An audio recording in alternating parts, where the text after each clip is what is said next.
Do you find yourself getting caught up with thinking the same things over and over again? This pattern is called rumination, and it can be quite distressing and really affect the quality of our lives. Hi, my name is Sophia and I'm a professional counselor and psychotherapist at Sophia Wellness Clinic. In this video, I will be sharing with you 4 tips on how to manage rumination and overthinking. So, rumination is not the same as active thinking or active problem solving, such as coming up with new marketing strategies at work or solving a complex math problem. Anxious rumination tend to be centered around worries about how other people may perceive us or around the future. It may involve analyzing our behavior or past events, such as analyzing if anyone noticed that we were feeling nervous during the meeting earlier. Depressed rumination is centered around the sense of being inadequate or feeling hopeless and helpless, such as constantly thinking, "Why is nothing working out for me in my life?" or "Why am I such a failure?"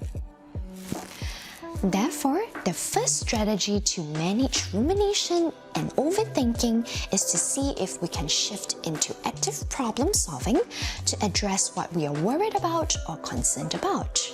For example, if we are worried about whether our colleague is angry or upset at us because they haven't spoken to us all morning, we can see if there are ways to address this concern. Instead of trying to analyze their behavior or being very critical about ourselves over it, we may eventually decide to drop them an email, ask them out for lunch, or drop by their desk to check in on what they are doing to see if they are really upset at us. Or, if we're ruminating about how much of a failure we are in life, we can try to see if we can address this as a concern. We can call a friend or a loved one to ask them about our positive qualities or accomplishments, or maybe make a plan to learn something new so that we can feel good about ourselves for accomplishing something. The second tip is something we call cognitive restructuring. Cognitive restructuring involves identifying the unhelpful thoughts that are the focus of our rumination and learning new, more balanced way of thinking about things. Using the same example earlier about being worried about our colleague being upset at us, we first start by identifying the thoughts that are the center of the rumination. So, she did not say hi to me, she must be upset at me. Then, we identify how these thoughts may be inaccurate or untrue.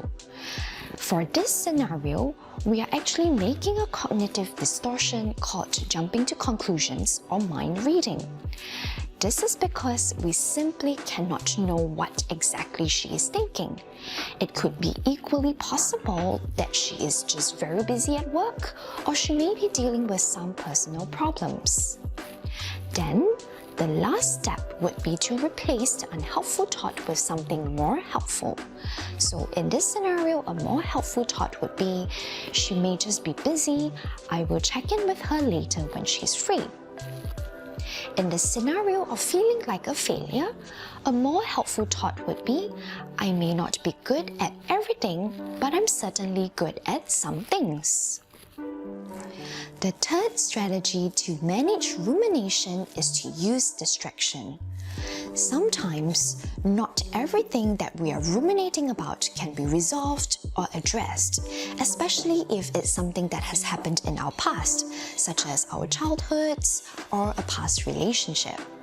In that case, we may want to stop ourselves from ruminating by using distraction and engaging in other activities, such as exercise, listening to music, or playing computer games. Research has shown that the most effective forms of distraction are activities that require complex thinking, such as solving a Sudoku puzzle or planning your itinerary for the next trip.